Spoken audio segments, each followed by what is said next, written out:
മുണ്ടക്കൈയും പുഞ്ചിരിമറ്റവും അട്ടാമലയും ആറാമലയും എല്ലാം ഉൾപ്പെടുന്ന മേപ്പാടി പഞ്ചായത്തിലെ ചൂരൽമലയ്ക്ക് നഷ്ടപ്പെട്ട ഭൗതിക സൗകര്യങ്ങളെല്ലാം കുറഞ്ഞ കാലം കൊണ്ട് തിരിച്ചു പിടിക്കാൻ കഴിയുന്ന വിധത്തിലുള്ള ഒരു പുനരധിവാസ പ്രവർത്തനത്തിന് ലോകത്തെ തന്നെ അത്ഭുത ഒരു ദുരന്തബാധിതനും ഈ മണ്ണിൽ ഒറ്റപ്പെടില്ല. വീട് വെച്ചു കൊടുക്കുക എന്നത് മാത്രമല്ല നമ്മുടെ ലക്ഷ്യം. ഭൂമി നഷ്ടപ്പെട്ടവർക്ക്, വിദ്യാഭ്യാസം നഷ്ടപ്പെട്ടവർക്ക്, കൃഷി നഷ്ടപ്പെട്ടവർക്ക്, നമ്മുടെ നാട്ടിൽ നഷ്ടപ്പെട്ട സ്കൂളുകൾ, പാലങ്ങൾ, പുതിയ നിർമ്മിതികളെല്ലാം ഉൾപ്പെടെ ഒരു പുതിയ നാട് സൃഷ്ടിക്കലാണ് നമ്മുടെ ചുമതല. സർക്കാർ എന്ന് ഞങ്ങൾ ആവർത്തിച്ചു പറയുന്നത് കേവലം 21 പേരടങ്ങുന്ന മന്ത്രിസഭ മാത്രമല്ല, 3.5 കോടി വരുന്ന മലയാളികളുടെ സ്വപ്നവും പ്രതീക്ഷയും അവരുടെ വികാരങ്ങളും വിചാരങ്ങളും പിന്തുണയും കൂടിയതാണ് ഈ പ്രവർത്തനങ്ങൾക്ക് നേതൃത്വം നൽകുന്ന പിണറായി നയിക്കുന്ന ഉചിതമായ സർക്കാർ. ഇവിടെ നാം അവസാനത്തെ ദുരന്തബാധിതനെയും പുനരധിവസിപ്പിക്കും.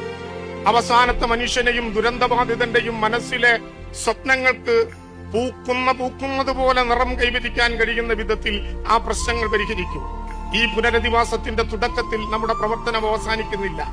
ഭൂമിയിൽ നിന്ന് 1800 മീറ്റർ ഉയരത്തിലാണ് പുഞ്ചിരിമറ്റത്ത് നിർഭാഗ്യവശാലുണ്ടായ ഉരുൾപൊട്ടലുണ്ടായത്.